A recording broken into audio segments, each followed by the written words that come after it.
Alexa Donne here, and today I am sharing with you one of my favorite writing hacks, which is going back to the beginning in order to finish your book. Now, disclaimer, this is kind of a writer like 201 strategy. So this piece of advice, this writing hack comes with that disclaimer.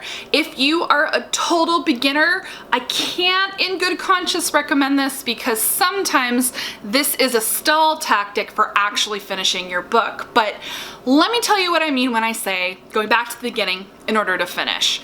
Many of us, as we're madly drafting our books, you're going to hit a wall at a certain point toward the end where it's going to feel like you don't have all of the tools in your toolkit to write the ending that you want to write, that this book deserves. So first of all, I'm telling you that that's totally okay. It's completely fine if you feel this way. Now, going back to the beginning to finish the end, typically this is gonna happen, it's gonna be deep into your third act when it's okay to basically stop actively drafting and go back to the beginning of your book and start revising it. You're gonna be deep into the third act. I'd probably say you wanna do this when you maybe have 10,000 words left in your draft, kind of as an estimate. So you're at the 85 to 90% point. So you go back to the beginning and you start revising your novel as if you had finished it. Start working on all of the things, combing through the book that you know that you need to fix. And especially these are going to be revisions for your plot arc, foreshadowing, and character arcs. Work your way through the book from the beginning and revise up into the point where you left off, where you stopped writing. I'll tell you, for me, it is like magic. Every time I've done this, which has been every time I've written a book, when I hit that wall towards the end and I go back to the beginning and I start fixing all the things I've been wanting to fix, then I get to the part where I left off and magic. The ending flows out of me. It is better than anything I could have come up with if I just kind of pushed through to finish it in the first place.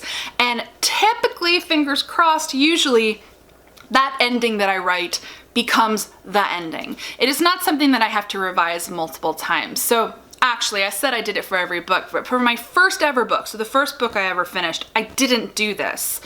And I wrote an ending, but I ended up changing it. Like, I had to revise it a few times later after I had revised the rest of the novel because it no longer fit. So the benefit of stopping at the 85 to 90% mark, going back to the beginning and doing your first real revision pass is the ending that you then write very often is an ending that can stick because it matches what you are now doing with the book. So that is my writing hack. If you're stuck, this can really, really help you. Now, the reason for that disclaimer is I mentioned, my first book, I didn't do this, and I have no regrets, I'll tell you, because the thing is, the most important thing when you're writing your first novel is to freaking finish it. And one of my top tips while you are drafting, especially your first novel, is not to edit as you go. Editing as you go tends to be a stall tactic for actually finishing your novel. And so many of us get stuck in the middle, which is the hardest part of a book to write typically. And so editing as you go is a derailing tactic. It can mean that you never finish your book. So that's why if you're a new writer or it's your first novel or you're not deep enough into the book, that abandoning the book, the active draft, the first draft, and starting to revise can be a bad thing. But I'm gonna leave it to you to judge if you feel like you have enough of a grasp on the story, and this writing hack might help you not only finish your book, but like finish it properly the right way and leave you with a really strong first draft. I highly advise trying it. Thank you so much for watching. I hope this writing hack helped you. It's something that has helped me, and it is advice I have given to many of my writer friends. If you're not already subscribed to the channel, I post new videos 2 to 3 times a week, all about YA and writing and craft, the industry, as well as books. Give this video a thumbs up if you liked it. Maybe I will make a few more short, quick, fun writing hack videos for you. Thanks again for watching, and as always, everyone, happy writing.